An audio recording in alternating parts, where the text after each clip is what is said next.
Víctor Ronquillo, buenas tardes. Hola Julio, qué gusto verte por acá. Buenas tardes y también saludo al público que nos escucha. Muy bien, Víctor, gracias. Ricardo Ravelo, buenas tardes. Hola Julio, ¿qué tal? Me da mucho gusto escucharte, que estás acá con nosotros. Espero que todo vaya bien. Y también saludo con mucho afecto a mis compañeros Osvaldo y Víctor y al auditorio que nos sigue. Muy bien, gracias Ricardo. Sí, ya mejor, y espero que ya mantengamos la continuidad en esta presencia y participación. Osvaldo Zavala, buenas tardes. Hola Julio, buenas tardes, un placer estar aquí, qué gusto verte ya totalmente repuesto, te veo con muchos bríos y mucha energía. No, yo sé que es un proceso, pero se te ve muy bien. Y Sí, bueno, un saludo a Ricardo y a Víctor, por supuesto, y a Adriana que también nos acompaña en la logística de todo esto. así es, así es. Gracias Adriana y gracias a ustedes. Y bueno, pues vamos a iniciar. Víctor Ronquillo, ¿qué onda con esto de los gramos de marihuana que ahora puede uno portar tranquilamente, aventarse quién sabe cuántos churros? Dijo ahí una diputada. 56. 56, imagínate nada más. Y que si le metes un poquito a un brownie o a un pastelito de mota, duras 4 días en un viaje completo. ¿Qué hay detrás de todo esto? ¿Qué significa más allá de lo inmediato? ¿Es un golpe al comercio ilícito de la marihuana realmente? En fin, Víctor, lo que tú nos digas sobre esto, por favor. Bueno, yo creo que en principio habría que reconocer que esta medida de alguna manera cambia en el panorama de lo nacional. Este criterio prohibicionista que ha prevalecido desde la década de los 30, 40, ¿no? Uh-huh. Un hecho determinante que ha generado a nivel mundial pues el gran negocio del tráfico de drogas, con todo lo que puede significar en términos de comisión del delito, como lo hemos discutido aquí, de control territorial, incluso de la construcción de un enemigo útil para los afanes expansionistas y neocoloniales de Estados Unidos, ¿no? Entonces, por una parte, me parece que hay que celebrar este criterio desde este periodo que se había dado entre la llegada al gobierno de López Obrador y la salida de Peña Nieto, esta etapa de transición. A mí me tocó escuchar a Alejandro Encinas hablar favorablemente de la posibilidad de que la marihuana fuera despenalizada y de que con ello se iniciara una visión política distinta a este fenómeno del narcotráfico. Y me parece que eso de alguna manera es loable, me parece que nos pone en el camino de una nueva realidad histórica, de una nueva realidad política. Este fenómeno también lo tenemos que ver en relación a lo que ha ocurrido en Estados Unidos desde hace años con la despenalización de la marihuana y el gran negocio en el que se ha convertido su producción y su distribución. Ahora, ¿qué es lo que a mí realmente digamos, no creo que se queda corto el acuerdo político, ¿no? Y me parece, por otra parte, pues mira, yo soy una persona que quizá me estoy agriando con la edad, mi querido Julio, y no debería confesarlo públicamente, ¿no? Pero mira, creo que estos desplantes por parte de algunos de los representantes de Morena, pues deja mucho que desear, ¿no? Y finalmente te muestra el poco oficio político que tienen, la poca formación en términos reales del tema, y que a lo mejor pues eran esos desplantes, ¿no? En el caso de Pablo Gómez, me parece que la posición fue centrada. Pablo habló de la liberación, habló del problema de la salud, en fin, pero creo que lo otro sí deja mucho que decir. Eso es un paréntesis, ¿no?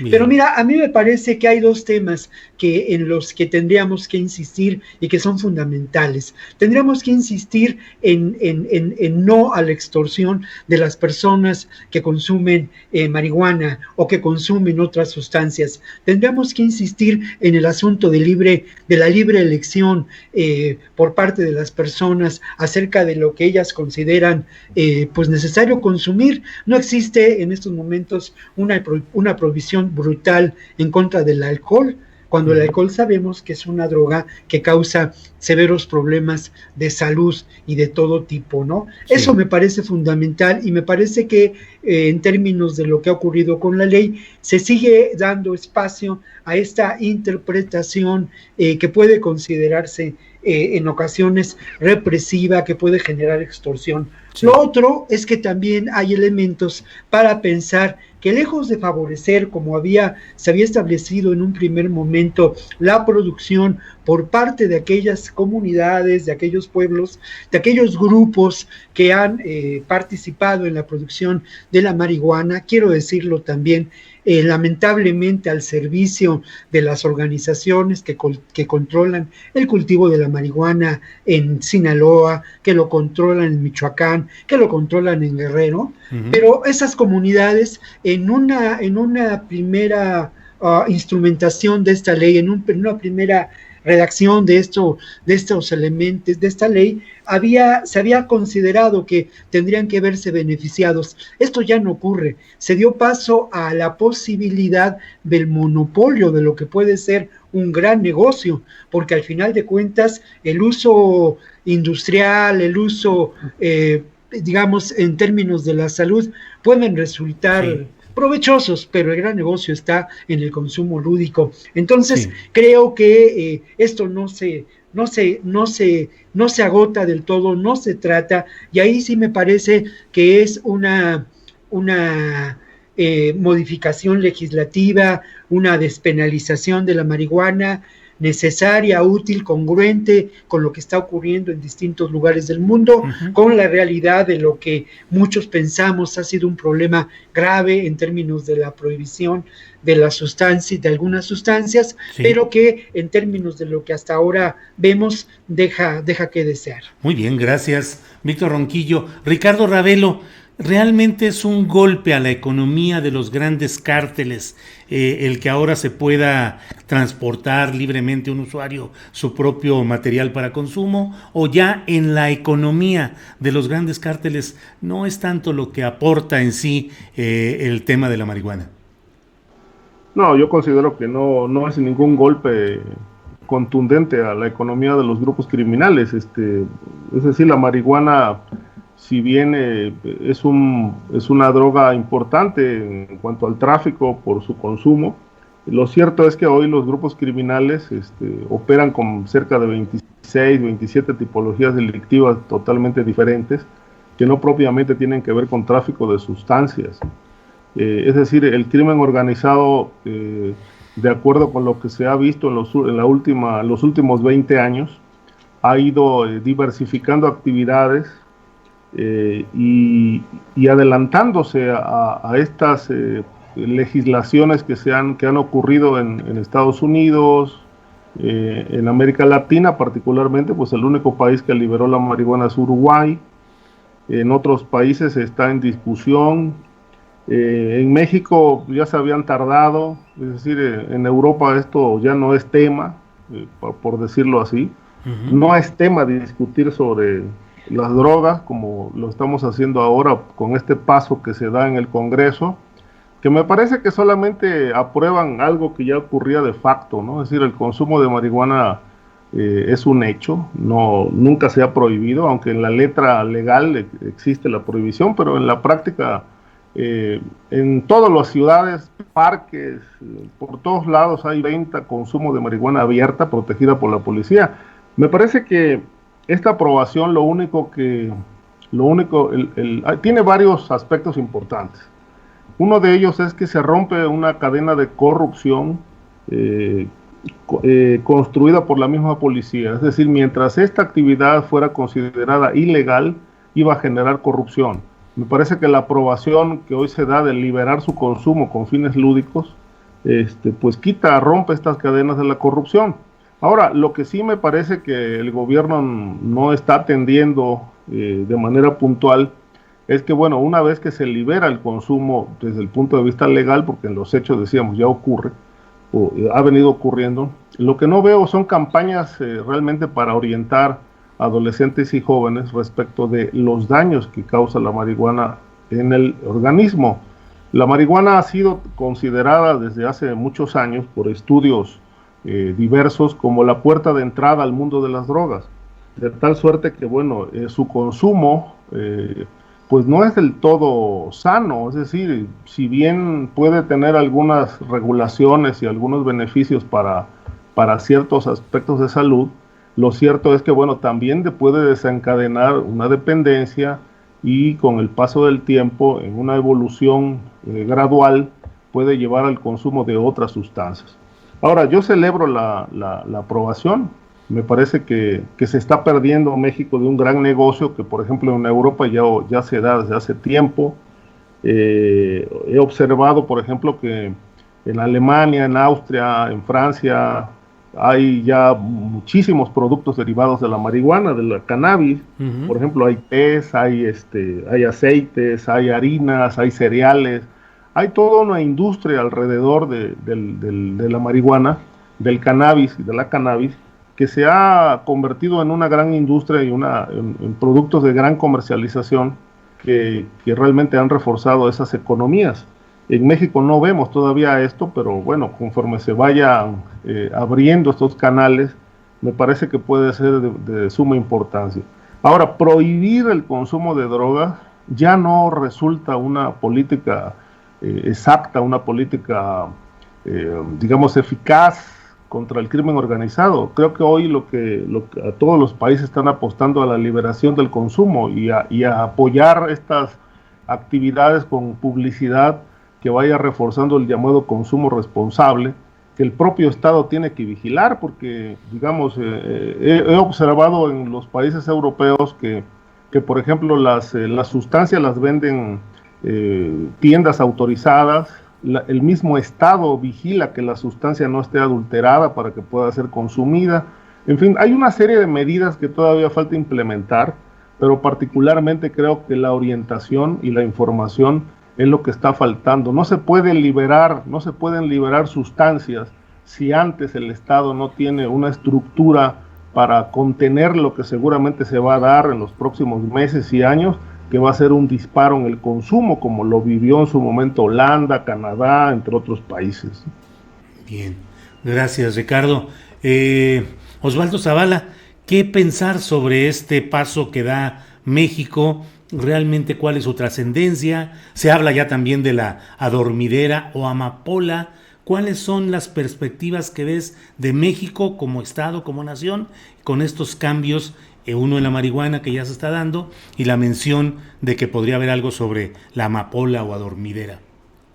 Bueno, hay toda una tendencia global de replantear la lógica prohibicionista, ¿no? Ya a la que se han sumado múltiples países y diferentes perspectivas políticas, inclusive los presidentes que en su momento facilitaron la política prohibicionista o los principios de esa política en los años 90, ¿no? Como el expresidente de Colombia, César Gaviria, o Ernesto Zedillo, ¿no? que han acompañado ya todo un debate sobre la despenalización de la droga y la revisión de esta plataforma prohibicionista. A mí me parece, un poco siguiendo los comentarios de Ricardo y de Víctor, pues que el desastre de comicidad involuntaria que vimos en el Congreso en parte proviene de arrastrar décadas de este discurso conservador, que es al mismo tiempo, pues como sabemos, un discurso clasista y construido desde esta óptica de seguridad nacional que nos fue instigada por Estados Unidos durante tantas décadas, ¿no? Y no es por eso pues ninguna sorpresa que el PS, el PRI y el PAN se unan en contra de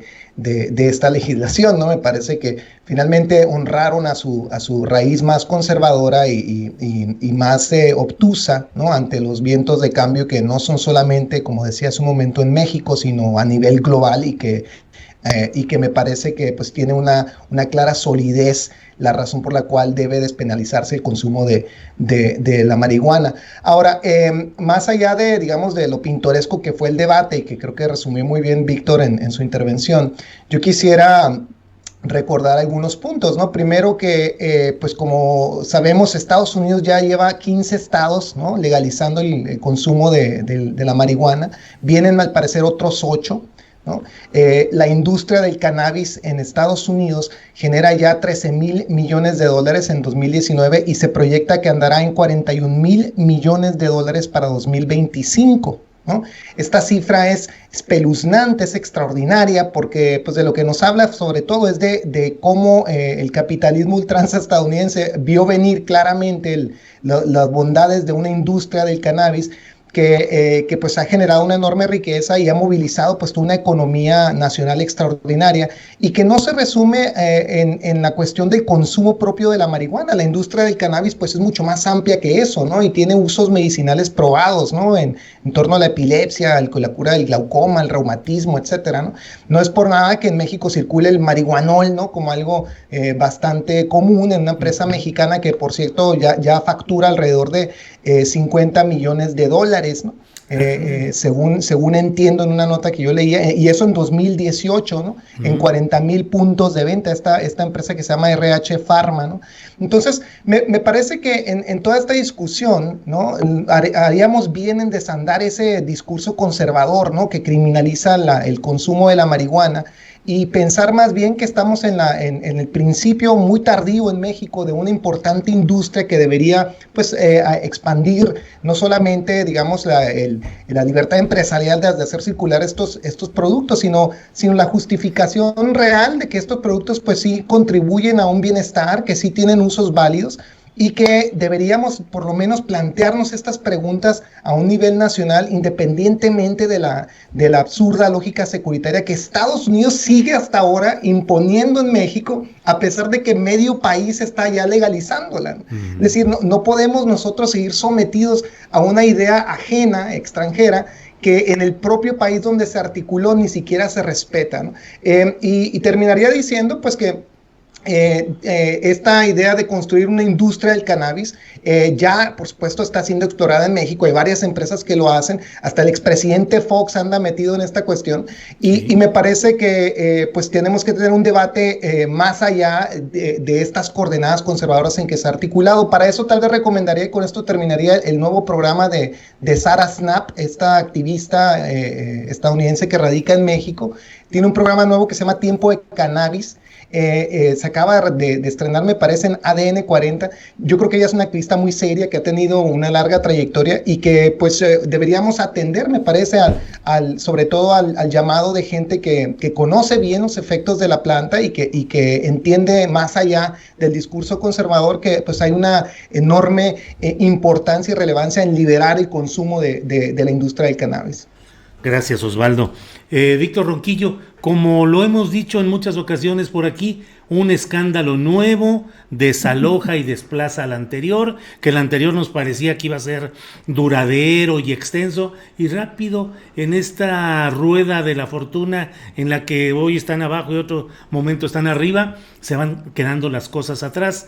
Se está considerando el trasladar cuerpos de migrantes asesinados en Camargo a Guatemala. ¿Qué hay sobre ese tema, Víctor Ronquillo? ¿Cómo ha quedado, en qué quedó aquello que en su momento es tan grave y tan terrible, pero los nuevos escándalos han ido desplazándolo? ¿Qué hay sobre esto, Víctor? Sí, ni siquiera hemos visto recientemente notas, ¿no? Por ahí publicadas en páginas interiores. Pero antes de comentar esto, Julio, a mí me gustaría aportar lo siguiente en términos de lo que podíamos pensar una política auténticamente progresista de un gobierno profundamente progresista que sin duda no existe en México. Y creo que ahí exactamente lo refería Osvaldo, ¿no? En términos de la despenalización, de la legalización del gran negocio de la marihuana, a mí me tocó estar en California, en Los Ángeles, cuando se iniciaba este debate. Y era muy curioso que los dos elementos que argumentaban quienes estaban a favor de la despenalización eran, por una parte, lo que representaría en términos de impuestos para el estado de California, lo cual ya es una realidad. Y por otro lado, algunos protagonistas de este debate, curiosamente a favor, eran exagentes del FBI, exagentes de la DEA, altos mandos incluso del ejército, que hablaban de la ineficacia de la guerra del narco.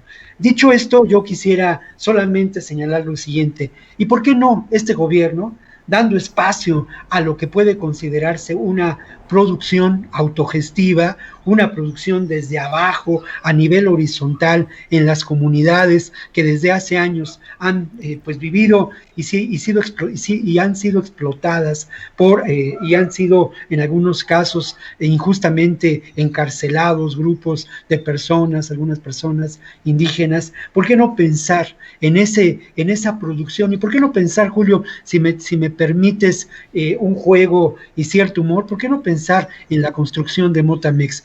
Fíjate Motamex, que por ahí, claro. Motamex, fíjate que esto que digo que es un chiste, entre comillas, tiene que ver precisamente cuando la nacionalización de de Petróleos Mexicanos, y la posterior instauración de Pemex, se hablaba de la posibilidad de nacionalizar estos recursos que tendrían que ver con la producción de la marihuana, ¿no? Entonces creo que en lugar de haber visto pues esta invitación, este chacoteo barato, pues tendrían que ponerse a leer y tendrían que ponerse a investigar y tendrían que ponerse a pensar en forma auténticamente radical sobre las posibilidades que le daría a México la construcción de una industria abocada a la producción de marihuana, dadas las condiciones climáticas y las condiciones geográficas que determinamos. En ese mismo reportaje que publiqué yo en Milenio, en la revista Milenio hace años, la otra parte de ese reportaje tenía que ver cómo en Tijuana el Chapo Guzmán y el Cártel de Sinaloa ya tenían aprovisionados una enorme cantidad de droga, de marihuana, para hacerla llegar a Estados Unidos vía lo que después se sabría habían sido algunos de esos túneles famosos construidos en la frontera de Tijuana, ¿no? Bien. Entonces eso, y bueno, eso ahora volviendo al tema de Camargo y apuntándolo, no quiero abusar del tiempo, me parece que poco sabemos de la realidad de lo que ocurre con estas empresas transnacionales de tráfico de indocumentados, que van más allá de lo que ha sido una tradición cultural en ciertas regiones de Guatemala y de México de la migración. Y creo que esto de alguna manera involucra al Instituto Nacional de Migración, involucra, como lo hemos señalado ya en este mismo espacio, a los grupos de las policías especiales de Tamaulipas, el GOPES famoso, involucra también a fuerzas federales. Todo ello lamentablemente se ha dado desde hace años, dejando un enorme margen de ganancias y un profundo dolor humano.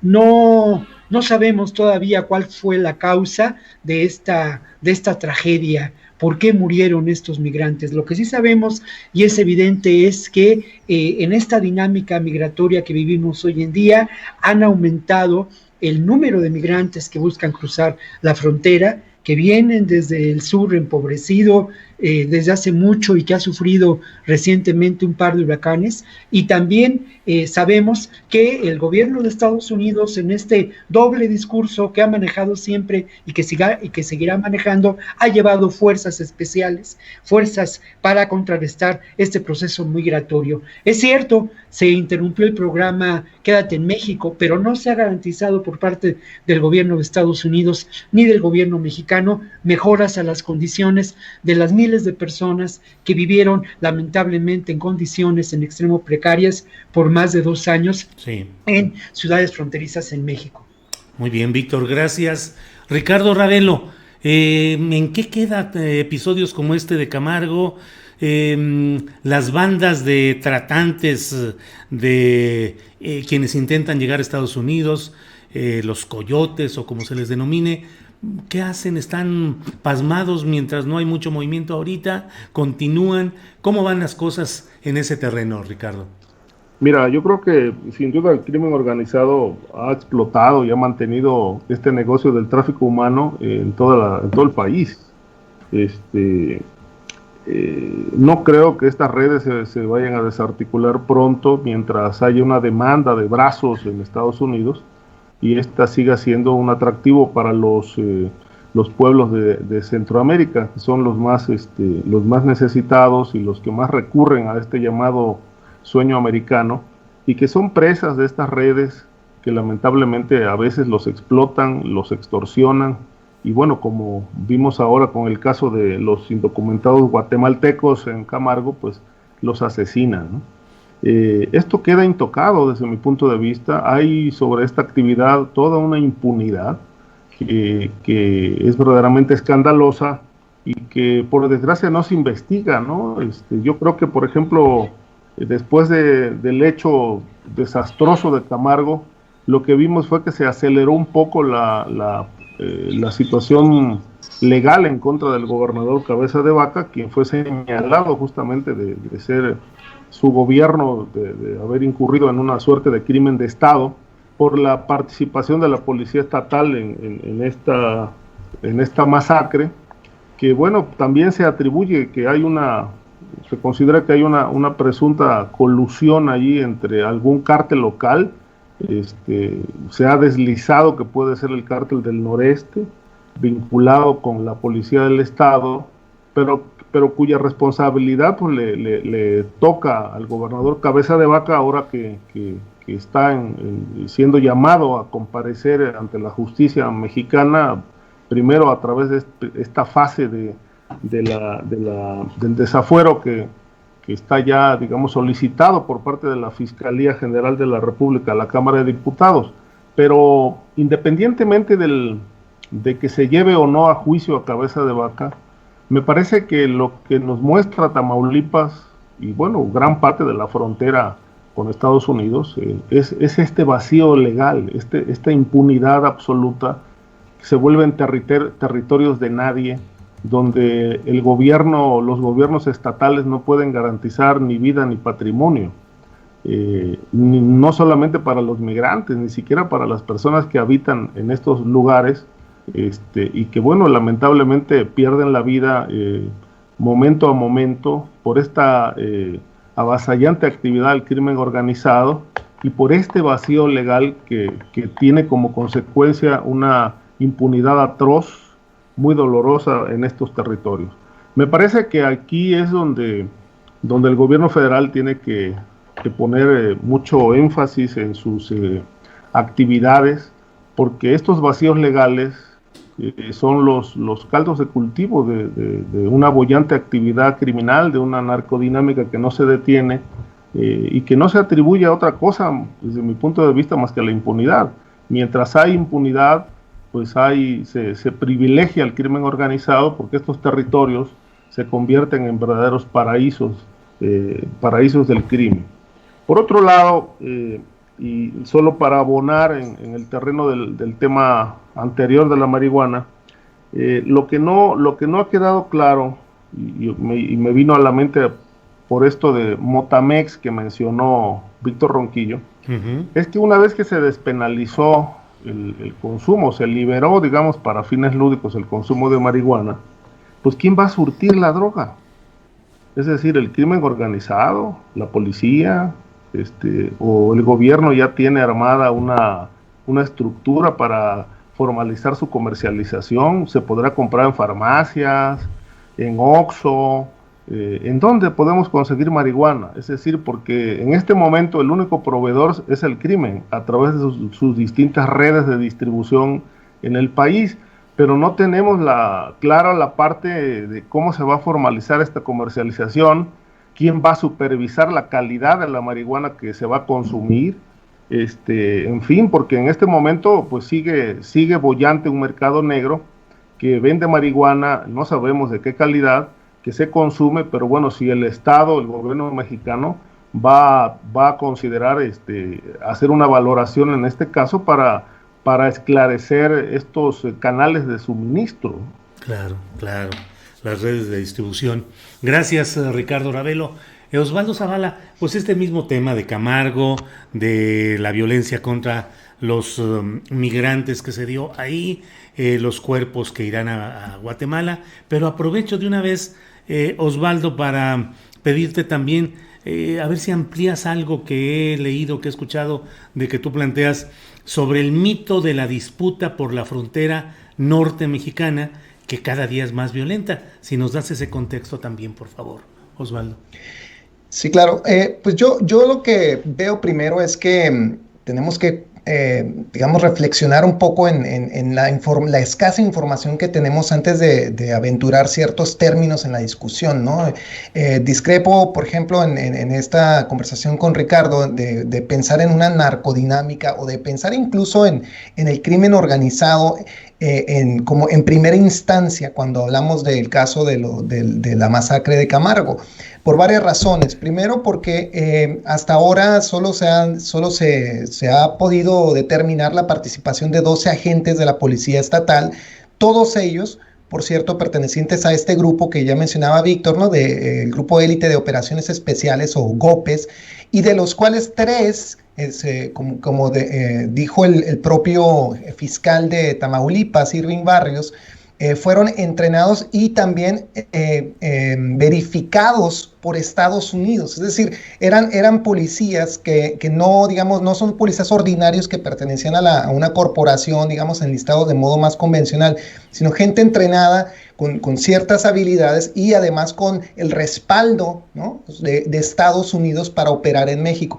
Entonces, esto me llama muchísimo la atención por varias razones. Primero, porque hay siempre una continuidad de violencia que se ejerce entre las policías mexicanas y el ejército, sobre todo, que se entrena en Estados Unidos y que termina perpetrando crímenes de lesa humanidad en México. Y creo que ese vínculo seguimos sin comprenderlo del todo y sobre todo sin pensarlo críticamente, que me parece que es muy importante. Y luego, pues 2, veo que mientras esa discusión queda relegada a un segundo plano, otra discusión constantemente aparece, que es la idea de que el cártel o el crimen organizado está operando, aunque no haya ninguna evidencia o más allá de dichos sueltos de tal o cual funcionario. Por ejemplo, ¿no? La idea de que el cártel del noreste o lo que sea que eso represente, el llamado cártel del noreste, esté involucrado, no pasa de ser un dicho. No hay en absoluto, que yo sepa, digo, puede ser que me equivoque, pero hasta donde yo sé no hay evidencia en absoluto que compruebe que hay elementos del llamado cártel del noreste vinculados en toda esta cuestión. Lo que sí sabemos es que el cártel del noreste, o de nuevo, lo que sea que suscite ese nombre, ha estado involucrado en falsos positivos, es decir, donde la policía estatal de Tamaulipas, donde se involucran otra vez estos GOPES, manufacturan supuestas confrontaciones con estos traficantes y terminan asesinando a civiles disfrazados de traficantes, ¿no? Entonces me parece que tenemos una pregunta muy importante de violencia de Estado y es por eso que yo creo que no es desproporcionado pensar que lo que ocurrió en Camargo fue verdaderamente un crimen de Estado. Ahora, habría que también, por supuesto, más allá del contexto político que yo entiendo se da entre Monreal y Cabeza de Vaca cuando se habló de crimen de Estado, me parece que es importante pues comprender que hay toda un grosor de violencia que está ocurriendo que emana al parecer directamente de las fuerzas estatales de Tamaulipas y muchas veces también del ejército mexicano y que pasa a un segundo plano porque seguimos insistiendo en esta narrativa de cárteles. Y a eso me refería un poco con la cuestión de este mito de violencia en las fronteras, ¿no? Leía una nota que circuló, me parece que ayer, de Ricardo Rafael, periodista que admiro y que respeto y además es buen amigo, pero vi con preocupación un artículo que publicó en el Washington Post donde hablaba de una pugna entre organizaciones delictivas, los llamados cárteles, ¿no? Que se están supuestamente disputando la plaza en Caborca, Sonora, ¿no?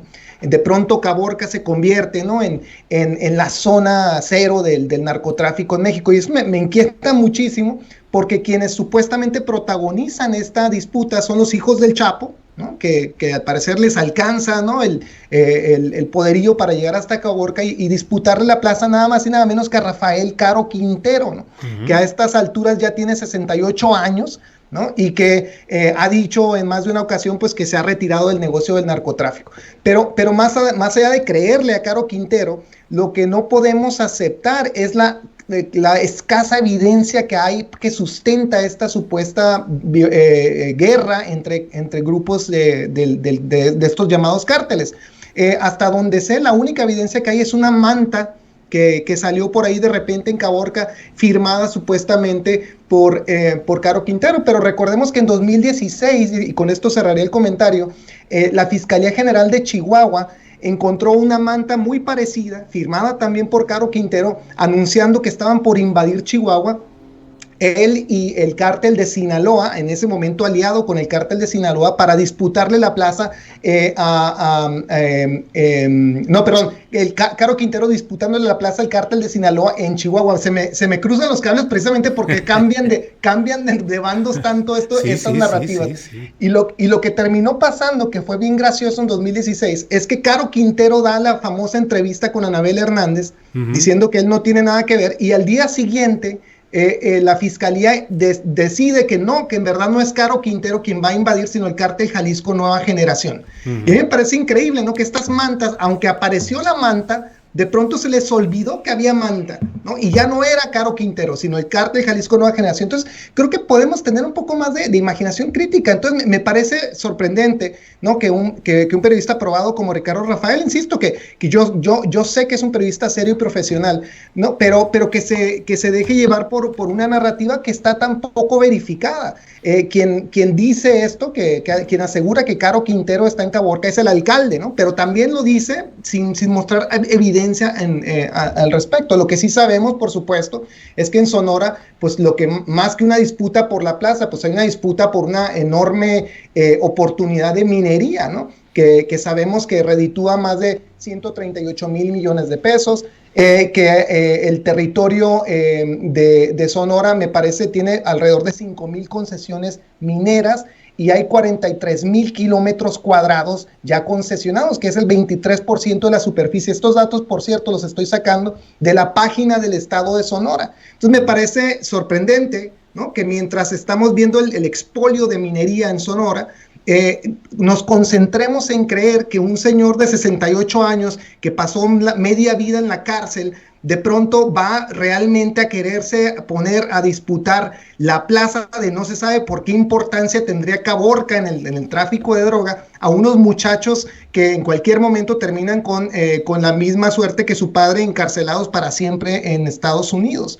Entonces creo que tendríamos que pues tener todos estos elementos a la mano para ir a una discusión, me parece, un poco más crítica, ¿no? Más allá de este discurso de traficantes. Gracias Osvaldo Zavala. Víctor Ronquillo, pues ya que hablamos de narcotraficantes de edad, 68 años, como Rafael Caro Quintero, se ha manejado la versión de que se libera al Güero Palma, que fue igualmente pues uno de los narcotraficantes más famosos o más mencionados en las primeras etapas de estas historias del narcotráfico, Héctor Luis el Güero Palma Salazar. ¿Qué hay sobre esto, Víctor Ronquillo?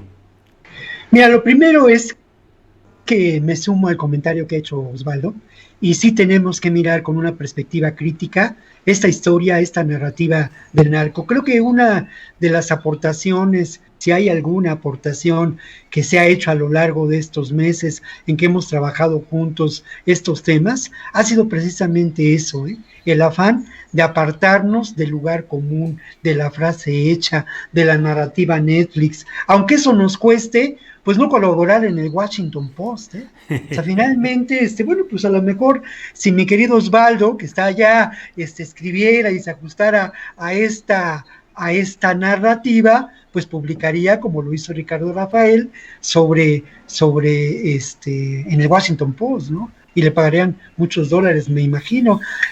Ya lo he hecho, por cierto, Víctor, bueno, ya he publicado un par de artículos ahí. Lo que pasa es que, bueno, ahí va, en esa plana entra todas las discusiones. Bueno, Julio también ha publicado en el Post, ¿no? Sí, así es. Mira, entonces, bueno, pero a mí me parece que lo otro es que creo que tenemos que asumir una posición diferente, un ejercicio reflexivo, y también reconocer que no precisamente somos especialistas en todo, ni en todos los temas, y no porque esté de moda el tema del narcotráfico, atrevernos a escribir sobre ello, ¿no? Porque al final lo que hacemos es reiterar esta narrativa que pues está prohijada al fondo y de los acontecimientos por un discurso que ha permitido lo que sí es un hecho y es parte de la realidad, la militarización de la frontera.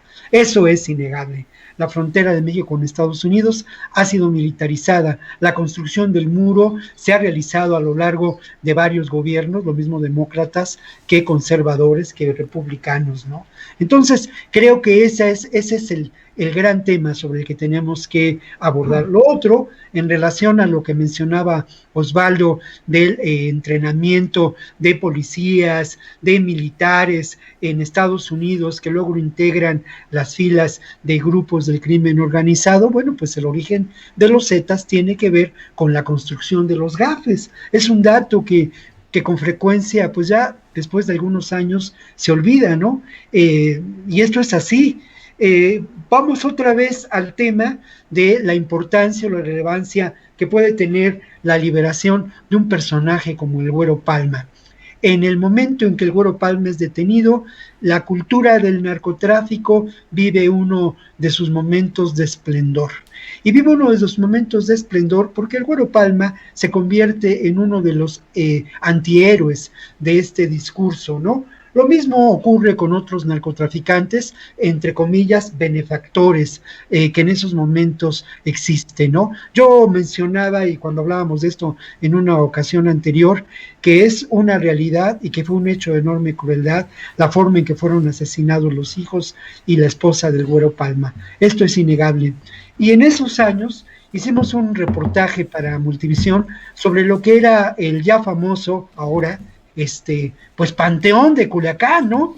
Con todos estos monumentos a la cultura del narco, ¿no? Toda esta realidad, las canciones, los corridos que en ese momento se pusieron de moda, ¿no?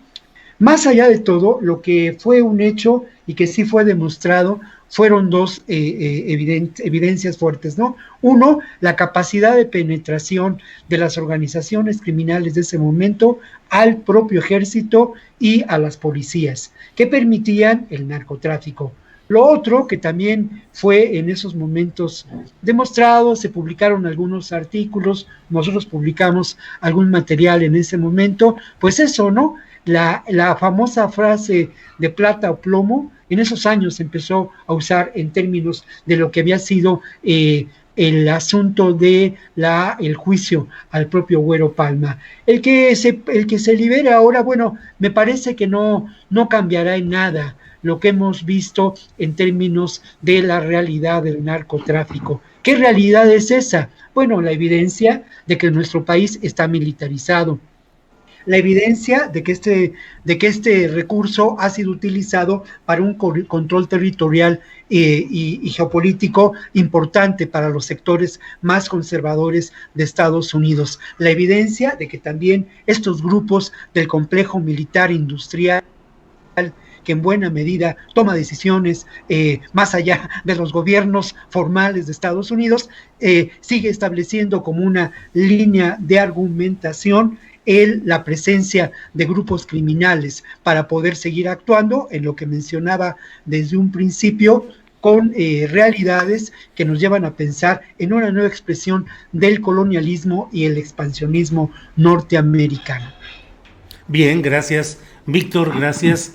Ricardo, pues los mismos temas relacionados con sí, pues la versión de la liberación de Héctor el Güero Palma. No sé si una cosa así sea tomada como un agravio más de México hacia las agencias estadounidenses relacionadas con estos temas, por un lado, y por otro, lo que hablábamos con Osvaldo respecto y con Víctor respecto a ese mito o realidad de la disputa que se esté dando en la frontera norte mexicana, cada vez más violenta. Tu opinión, por favor, Ricardo. Mira, Julio, considero que, bueno, con independencia de puntos de vista muy respetables, yo creo que los hechos hablan por sí solos. Hay violencia y hay disputa territorial, ya por drogas, ya por recursos naturales.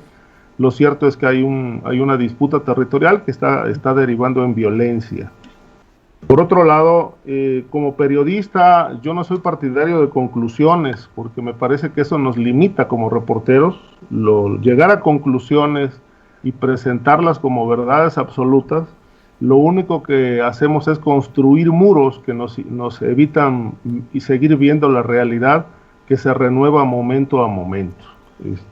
Yo no llego a conclusiones en el tema del crimen organizado porque siempre nos va a sorprender un hecho, otro, una versión, otra, y realmente, bueno, esta es la riqueza y es la diversidad. Si llegamos a conclusiones y las planteamos como verdades, creo que nos encerramos en muros que ya no nos dejan ver más. El caso del Güero Palma me parece que bueno, pues, no es que haya una mano por ahí que está sacudiendo el tema de la justicia para que salga, simplemente, bueno, el señor ya compurgó, fue extraditado a Estados Unidos, lo sentenciaron a 16 años, en 2016 lo regresaron a México y solamente lo mantuvieron en prisión por un delito de homicidio de un policía en Sinaloa, que pues en 2016 estaba muy endeble la posibilidad de que realmente fuera a ser sentenciado por homicidio.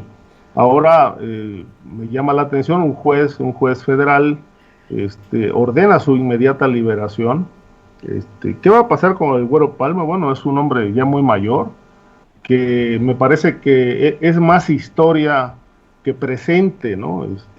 Un hombre que, pues bueno, sabemos su historia, ¿no? Salvó la vida de un avionazo, lo que mencionó Víctor, ¿no? Que sufrió la pérdida de sus hijos y su esposa, presuntamente porque Miguel Ángel Félix Gallardo, su rival, ordenó el asesinato, le mandaron la cabeza de su esposa en una caja a su residencia. En fin, ha enfrentado una serie de vicisitudes trágicas propias de los personajes que se han metido a estas andanzas del tráfico de drogas, pero sin duda que es un personaje relevante en la historia del crimen organizado. No ha salido de prisión, no obstante esta orden inmediata de liberación, pero me parece que, como el caso de Caro Quintero, desconocemos realmente. Una versión, en efecto, fue la que mencionó él, de que ya no está metido en el tráfico de drogas. Luego apareció por ahí otra versión de que no tenía dinero, solicitó un amparo para no ser extraditado. Pero lo cierto es que alrededor de Caro Quintero hay mucho ruido, y este ruido como periodista nos llama mucho la atención, porque un hombre que ya no está en el crimen organizado, pues bueno, debe tener su entorno más o menos tranquilo. Pero si hay mucho ruido en el entorno del personaje, pues es que algo debe haber por ahí que las autoridades no han querido investigar, porque son las responsables de confirmar si realmente el señor está o no involucrado en estas actividades. Se han mencionado incluso a sus parientes, ¿no? A sus sobrinos, sus familiares cercanos, que están operando los narcovuelos en la zona de Quintana Roo, el otro que está operando en Tijuana, en fin. Pero lo cierto es que quienes tienen la obligación de investigar realmente y seguir los pasos de Caro Quintero son las autoridades federales, pues son las que deben de confirmar si realmente está o no metido en el crimen organizado de nuevo. Yo considero que un personaje como él, con larga historia, pues no han sabido desarrollar otras cosas, ¿no? No han desarrollado otras actividades, otros oficios. Es un hombre que se formó en el crimen organizado y que no le veo, después, no obstante su largo encarcelamiento, otro camino más que seguir en el mismo que él conoce. Es decir, no podría incursionar en una actividad que no conoce, tendría que continuar en lo conocido.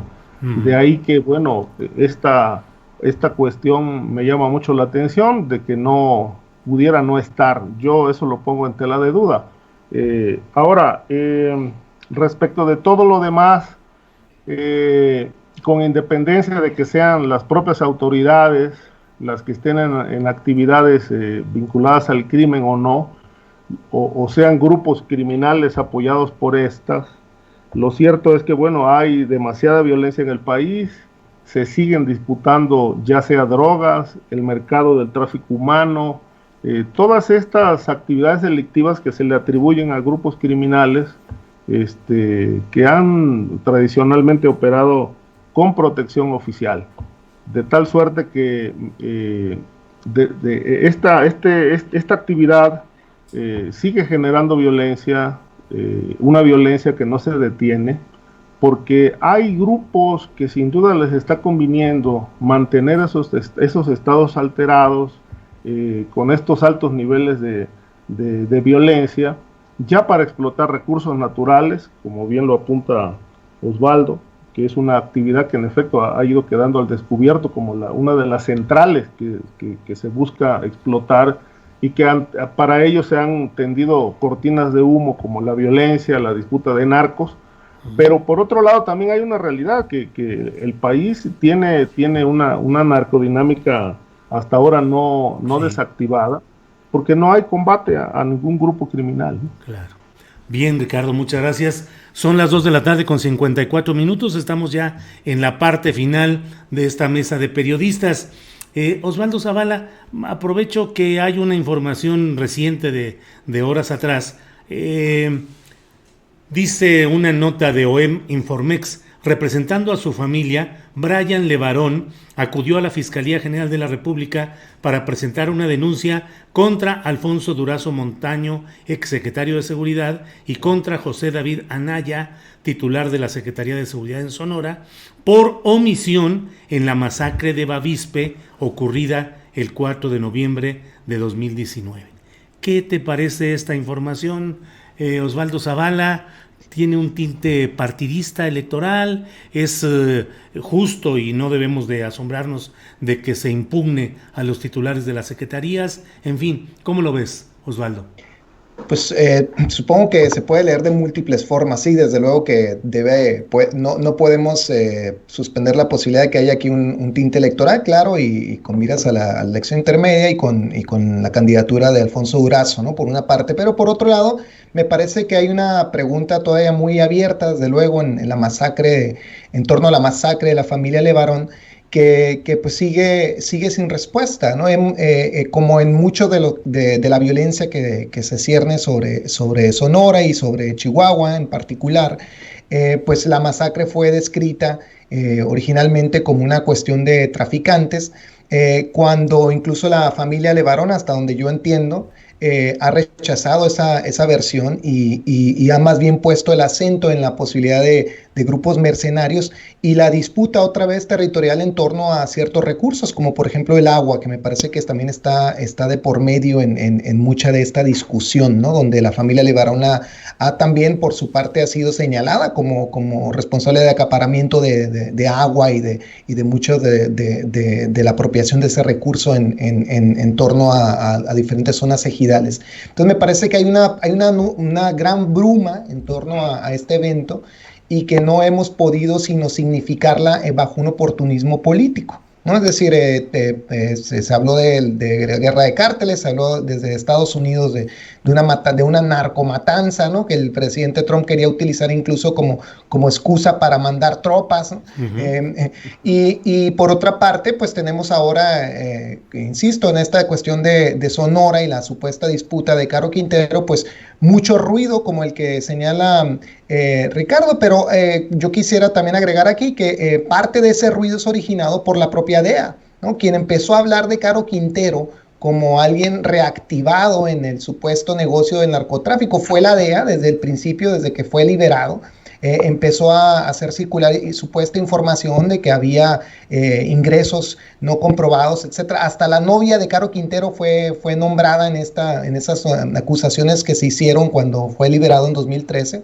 Y pues me parece que en toda esta bruma lo que ocurre es que se echa mano de las consabidas narrativas que apaciguan un poco las preguntas y nos ofrecen respuestas fáciles. Y ahí yo también estoy de acuerdo en esto que decía Ricardo. Finalmente yo tampoco quiero conclusiones, al contrario, yo estoy pugnando aquí porque no se llegue a conclusión rápida, ¿no? Como cuando hablamos de cuestiones como crimen organizado. Y en la supuesta liberación del Güero Palma, pues lo primero que yo diría es que yo no sé si Güero Palma ha sido un personaje relevante en la historia del narcotráfico. Lo que sí me queda muy claro es que ha sido un personaje mítico, relevante en la narrativa del narcotráfico que se ha utilizado durante décadas.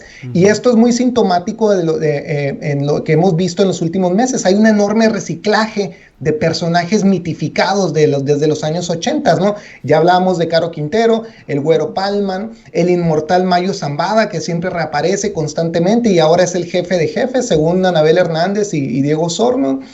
Y sin embargo, todos estos personajes, ¿no?, que aparecen en diferentes calidades y diferentes posiciones de estos supuestos imperios, no son, sino por muchos momentos, pues, parte de un retablo, de un organigrama que es más, sobre todo, discursivo que real, y donde aparecen con ellos, pues, todos estos conceptos que se van repitiendo y barajando, ¿no? Como por ejemplo, padrino, jefe de jefes, ¿no? ¿Quién ha sido el jefe de jefes? Pues todos los narcos que se nos pueden ocurrir. Si haces una búsqueda con la palabra jefe de jefes, te va a salir asociada a Caro Quintero, a Ociel, a Arellano Félix, a Amado Carrillo, al Chapo. A todo mundo ha sido el jefe de jefes, ¿no? Entonces yo no entiendo cómo puede haber tanto jefe de jefes. La propia frase plata o plomo, ahora esto yo no lo puedo certificar 100%, pero hasta donde yo sé, la frase plata o plomo fue articulada primero por la DEA, atribuyéndosela a Caro Quintero. Hasta donde he podido verificar, puede ser que me equivoque, pero la frase, es decir, nunca ha sido, que yo sepa, conectada originalmente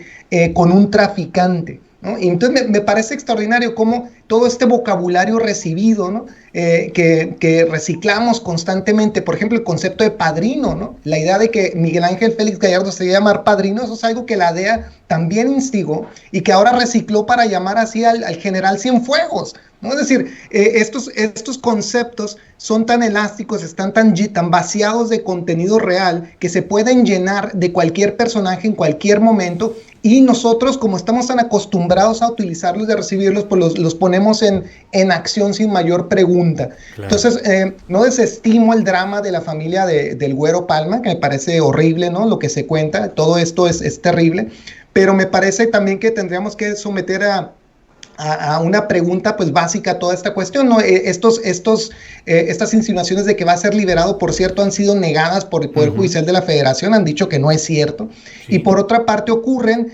mientras hace unas semanas se entrega o detienen, no se sabe, a Emma Coronel en Estados Unidos, y donde se reactiva otra vez la historia del Chapo y todas las genealogías que su nombre conlleva, ¿no? Entonces yo creo que pues tendría que poner siempre esa alerta, ¿no?, de que estamos hablando sobre palabras, conceptos, personajes construidos desde un discurso muy pocas veces verificable.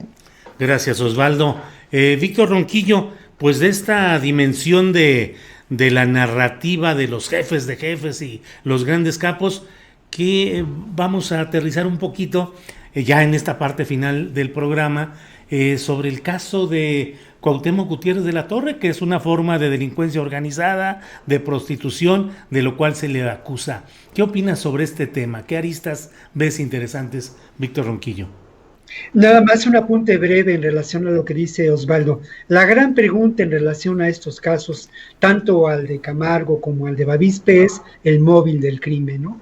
¿A quién benefició este crimen? Sin duda, en el caso de Camargo, benefició a quienes buscaban incidir y aumentar la militarización de la frontera para seguir adelante con los negocios que puedan generarse y para prevenir lo que sin duda iba a ser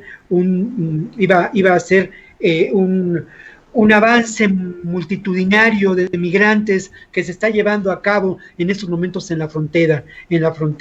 Una cosa es que las caravanas no las veamos, y otra cosa es que haya cesado el enorme flujo migratorio. Entonces convenía a los intereses de Estados Unidos. Y el otro, calentar la frontera, significa muchas cosas, entre ellas esa militarización. Y en el caso de Bavispe, creo que el tema de los recursos naturales, de la minería, del litio, que aunque parezca novela de ciencia ficción charra, ahí está en juego también. Y bueno, vamos al caso de este personaje. Mira, Juan, a mí me parece que en esta consideración y en esta reflexión tenemos que pensar realmente cómo ha funcionado y cómo ha operado el sistema político mexicano en relación a los partidos. ¿Qué han sido los partidos políticos? ¿Qué fue el PRI, el partido hegemónico por muchos años? Sin duda, sobre todo el PRI, de manera característica, un aparato clientelar. Era una agencia de empleos. Y esto genera una enorme corrupción, genera una enorme degradación. El caso extremo de esta realidad Lo vivimos con el caso de Cuauhtémoc Gutiérrez. Voy a repetir quizá esta narrativa de la que tendríamos que desconfiar, esta narrativa hegemónica de la que escuchamos a los medios un día sí y otro también, pero es un hecho. Este hombre es hijo del rey de la basura y como tal se formó. No quiero decir con ello ni encontrar un comentario de discriminación, pero sin duda el clientelismo es parte del capital político que él ofreció cuando fue el líder del PRI en la Ciudad de México, ¿no? Lo que no es poca cosa, ¿eh? Hay otro elemento que yo quisiera destacar en relación a este hecho. Hace un par de semanas, 3 semanas, la UNODC, la Oficina de las Naciones Unidas para el Combate al Crimen y al Narcotráfico, dio a conocer datos espeluznantes sobre el creciente número de personas que lamentablemente son víctimas de la trata de personas. La mayoría de ellas, esto pues es algo que ya sabemos, son mujeres y mujeres jóvenes. Y creo que este caso de alguna manera remite a estas dos realidades, ¿no? A un ejercicio perverso del poder, remite también a un evidente caso de trata de personas, en donde el beneficiario no, hasta donde sabemos, no obtenía beneficios económicos como tales, sino obtenía el beneficio que da ese perverso ejercicio del poder. También nos remite al funcionamiento del PRI en un momento dado que no es nada lejano, es el mismo PRI de Peña Nieto, el mismo PRI de los Duartes y de los Tomás Borge, es ese mismo PRI que sigue de alguna manera presente hoy en día y que es una parte fundamental del sistema político mexicano que no ha cambiado. Lo otro que también, pues bueno, yo señalaría como un elemento que podría parecer anecdótico, pero que no lo es precisamente la ubicación de la sede nacional del PRI en esta zona que en la Ciudad de México es una zona donde abunda el trabajo sexual. Y sabemos, lamentablemente, que buena parte de los trabajadores y las trabajadoras sexuales son controladas por estas mafias de tratantes de personas. No es casual, y creo que sobre este caso hay otro elemento que me gustaría destacar. No hay duda de que es un caso que en estos momentos, ante la situación que se vivió el día 8 de marzo, ante los reclamos que me parece en algunos momentos han servido para hacerle el caldo político a los auténticos conservadores, a los beneficiarios del anterior régimen en los medios de comunicación, atacando al gobierno de López Obrador por feminismo. Bueno, también sirvió y también fue utilizado para pues una justicia o un caso que podía mostrar una cara distinta a los hechos. Pero también es cierto que este hacer política, la justicia, la otra palabra no me acaba de convencer, pero darle un uso político a la Procuración de Justicia, también ocurrió cuando el anterior gobierno mantuvo este caso archivado, ¿no? Incluso de alguna manera en los hechos se exoneró a Cuauhtémoc Gutiérrez. Entonces, esto lo que nos muestra es que lamentablemente este caso puede ser emblemático de lo que puede provocar o lo que provocó el aparato político de un partido hegemónico como es el PRI, que era en muchos sentidos una agencia de trabajo y ejercía un poder clientelar que le permitió ganar muchos espacios de significativa decisión. Muy bien. Gracias, Víctor Ronquillo. Ricardo Ravelo, pues tu reflexión final antes de pasar con un comentario, una información relativa con nuestro compañero Osvaldo Zavala, pero dime, ¿qué nos comentas sobre este tema de Cuauhtémoc Gutiérrez de la Torre, momentos electorales, venganza política, reactivación de expedientes? ¿Cómo ves el tema, Ricardo Ravelo? Bueno, acabo de leer que ya detuvieron a Adriana Rodríguez Regalado, una colaboradora de Cuauhtémoc Gutiérrez. Entonces, mira,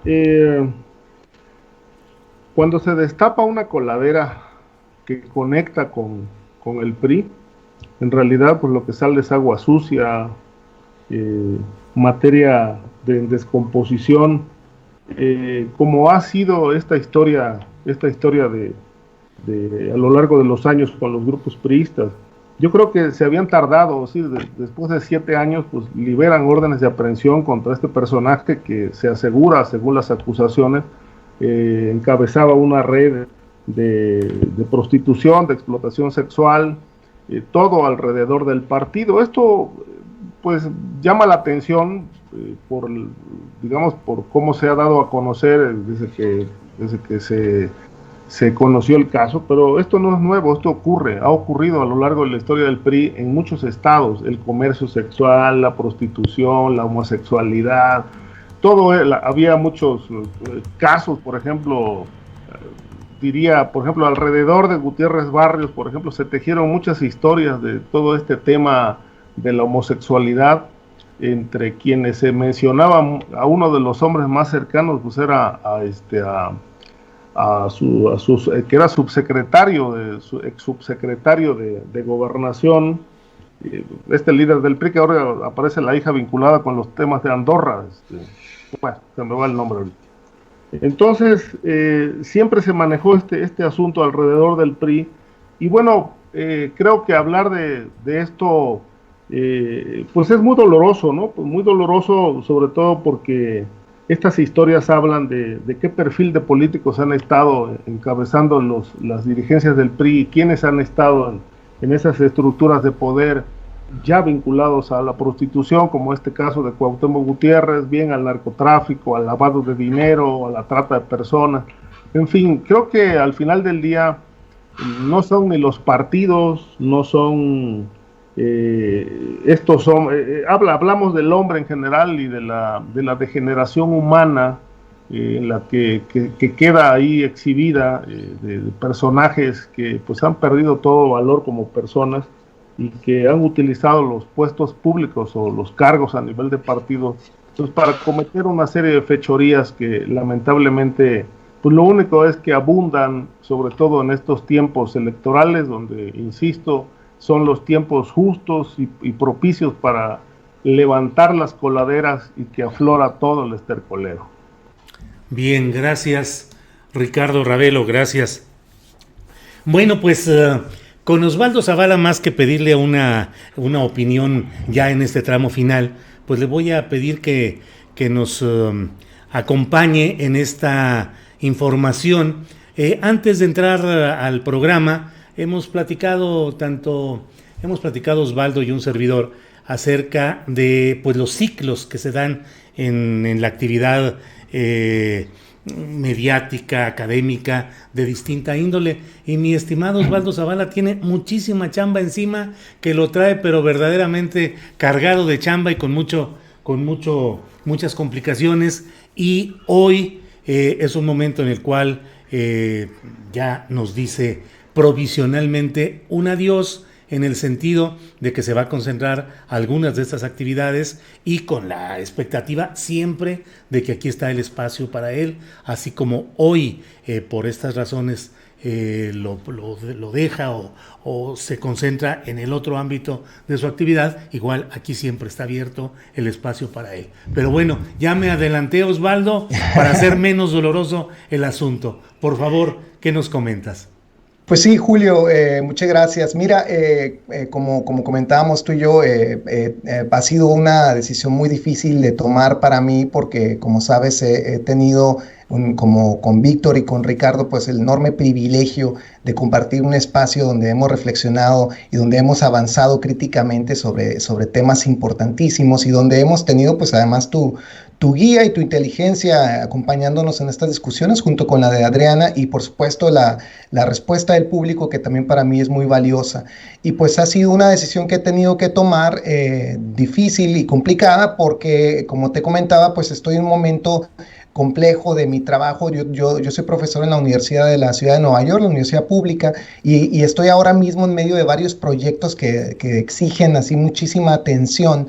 Y entonces para no abarcar demasiado y luego empezar a quedar mal, pensé que la mejor decisión por el momento sería retirarme de las mesas de debate en las que estoy felizmente involucrado. Y como les decía, pues es una decisión muy difícil, muy dura. Voy a extrañar muchísimo estas conversaciones, pero prometo, Julio, y agradezco muchísimo la generosidad con la que me brindas esta puerta abierta, volver en algún momento pronto, ¿no? En alguna modalidad ya en la que tú juzgues pertinente, y poder volver a colaborar con Astillero Informa. Para mí ha sido verdaderamente un privilegio. Te agradezco muchísimo todas estas semanas de interacción, y he crecido muchísimo y aprendido con la discusión que Víctor y Ricardo han planteado, y por supuesto también con tus afiladísimas preguntas. Y pues quisiera entonces no despedirme permanentemente, más bien pues poner una pausa provisional, y espero no muy lejos reencontrarnos en este espacio. Muy bien, Osvaldo, pues muchas gracias. Ya lo sabes, bienvenido en el momento en el que tú lo decidas. Y bueno, pues este es el cierre de nuestra mesa de hoy, jueves 11 de marzo. Gracias, Víctor Ronquillo.